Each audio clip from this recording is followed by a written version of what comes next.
Bom, eu também, óbvio, né, votarei sim, até porque eu acho, independente do tipo de conselho, acho que conselhos municipais na nossa cidade sempre serão bem-vindos, porque o conselho é uma das formas da democracia, da participação popular, onde a sociedade civil organizada é ouvida e muitas vezes suas questões são levadas pelo executivo. Então, a formação de um conselho municipal sempre é uma coisa importante e acho que sempre ela vem ao encontro de demandas da sociedade.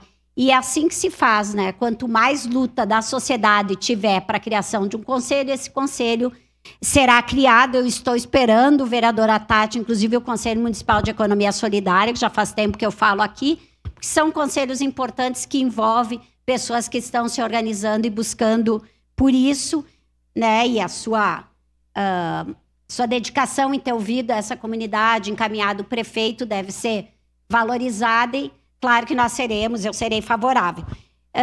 Essa questão, né, das religiões e matrizes africanas é uma coisa... Eu lembro que eu sempre ouvi, acho que todo mundo ouviu aquela frase entre a cruz e a espada, né? Eu estou entre a cruz e a espada, porque na época da colonização, onde os indígenas, os povos indígenas e os negros que foram trazidos, escravizados para cá, ele estava entre a cruz e a espada.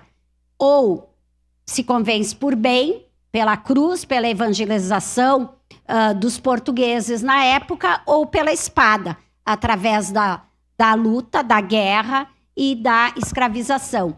Então, infelizmente, né, todo esse processo de colonização, como se deu aqui no Brasil, mas em toda a América Latina, mas aqui foi uma forma de criminalizar as religiões que existiam aqui, né?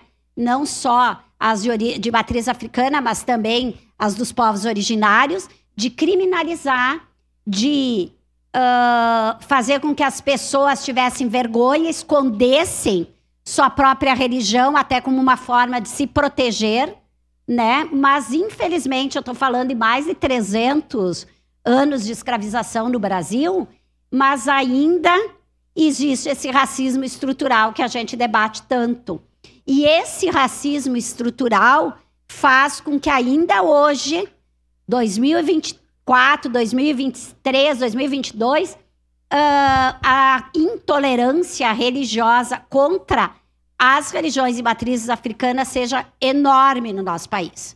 Não só no preconceito, mas também, muitas vezes, na falta de espaço, muitas vezes em crimes, né? Muitas pessoas são ainda assassinadas fruto da intolerância religiosa. Então, eu acho que um conselho municipal numa cidade de Caxias, como o vereador Lucas falou agora, que eu confesso que eu não sabia, que é uma cidade que tenha tanto adeptos, né? Mas pouca gente também sabe que o Brasil, fora do continente africano, depois da Nigéria, é o país do mundo que mais possui negros, né? Então, também pouca gente sabe.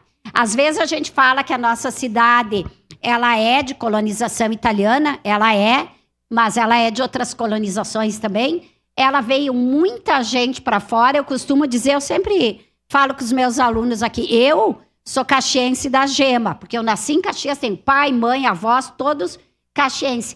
Mas é muito raro, por exemplo, numa sala de aula, pessoas que nasceram aqui, que são de origem italiana, então tem muita gente que veio de fora, enfim. E essa diversidade toda, ela tem que ser valorizada de todas as maneiras. Nós precisamos, sim, respeitar todas as religiões.